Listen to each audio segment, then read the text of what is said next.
Je vais aller directement, le président Faure, bien sûr, c'est lui qui est à la tête de ce pays, véritablement engagé dans le panafricanisme avec l'AES, le Togo qui veut rejoindre l'AES. Alors, vous avez mis cette thématique à l'ordre du jour, oui. Vous savez bien pourquoi. Je pense que s'il y a des reproches qui sont faits à l'endroit du président Faure-Gnassingbé, c'est surtout sur le plan politique. Politique, effectivement, politique interne. Surtout sur le plan politique. Vous savez qu'il n'y a pas très longtemps, il a favorisé la mise en place d'un régime parlementaire pour pouvoir élire le président de la République. Ça a fait des choux gras parce que j'étais parmi ceux qui ne souhaitaient pas que ce processus prospère. Ok. Bon, cependant, le processus est passé par les institutions, n'est-ce pas, qui remplacent le peuple togolais et a abouti. Oui. Alors, le vin est tiré, j'allais dire, il faut le boire. Parce que nous sommes dans une situation où il n'est jamais trop tard pour changer.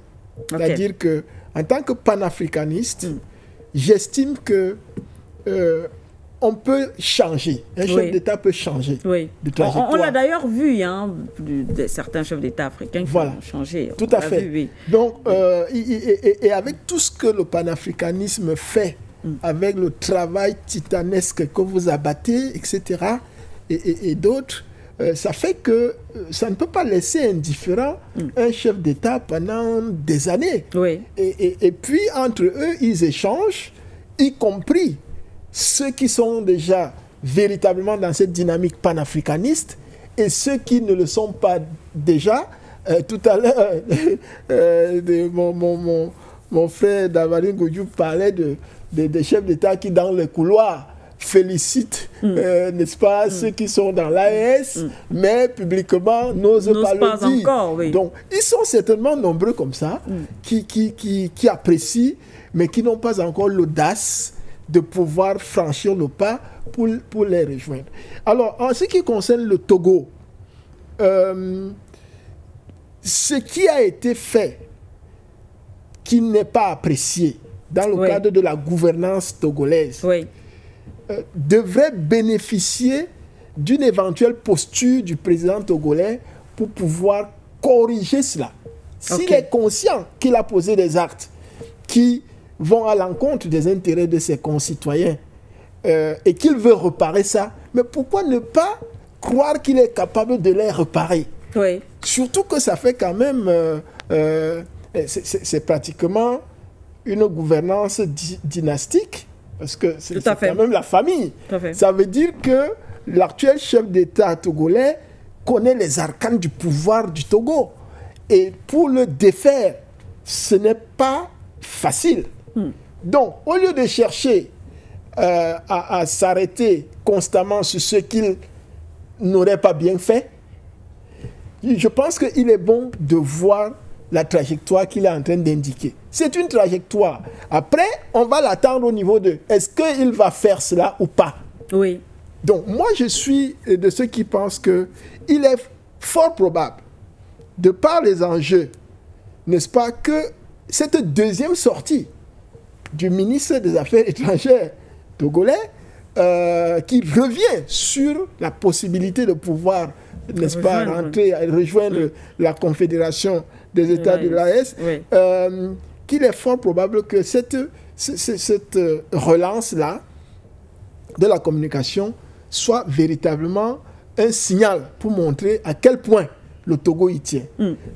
Dans le premier thème, qui était bien sûr un thème d'entrée, on a parlé du Ghana, de l'offensive diplomatique du président John Mahama pour pouvoir tisser des relations bilatérales entre l'AES et le Ghana.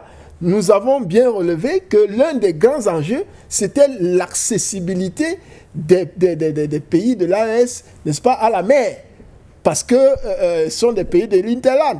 Donc, le Togo a pratiquement la même position que le Ghana, d'ailleurs, deux pays voisins. Oui.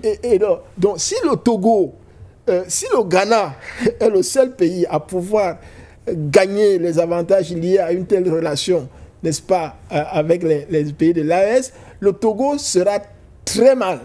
C'est-à-dire sur le plan économique, même sur le plan sécuritaire, parce que souvenons-nous que l'AES, c'est une défense commune. Pour ne s'arrêter que là, c'est une diplomatie commune et on est en train d'évoluer peut-être une monnaie commune, etc., etc.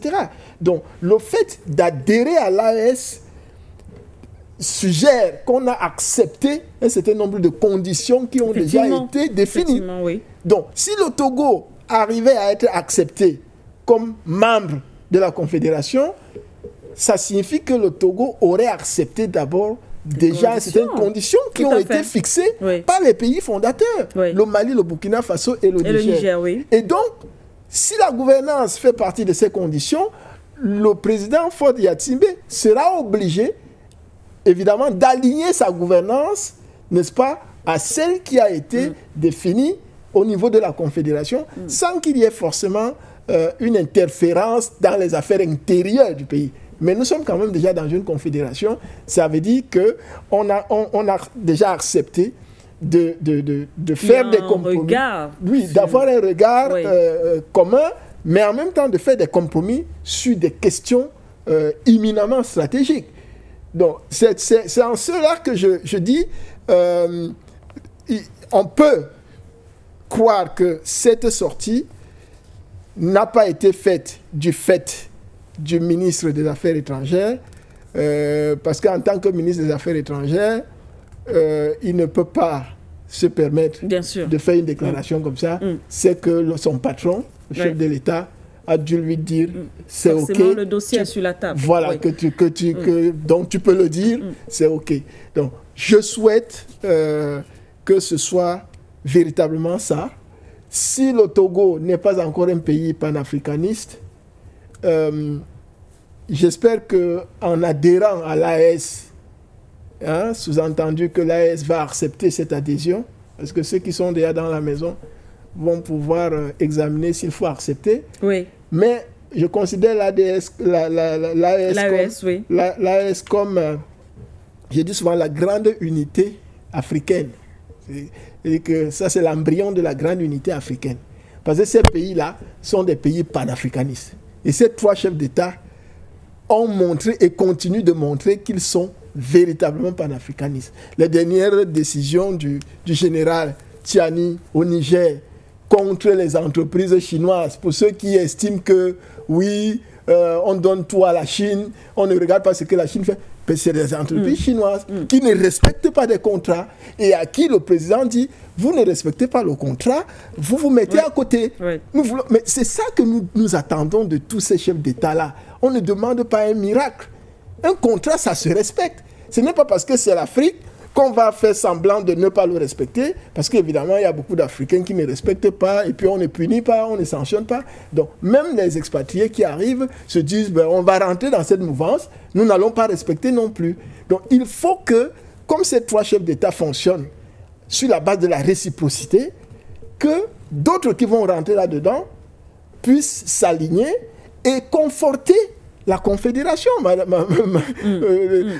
Madame Siké. Il faut conforter la Confédération. Il faut le maximum d'États africains pour rentrer là-dedans et accélérer la mort des serres telles que la CEDEAO, la CEMAR, la CEAC, l'Union africaine. Toutes ces choses-là qui endorment les Africains nous imbécilisent, nous distraient, alors qu'il y a des vrais problèmes tous les jours qui n'arrivent pas à résoudre.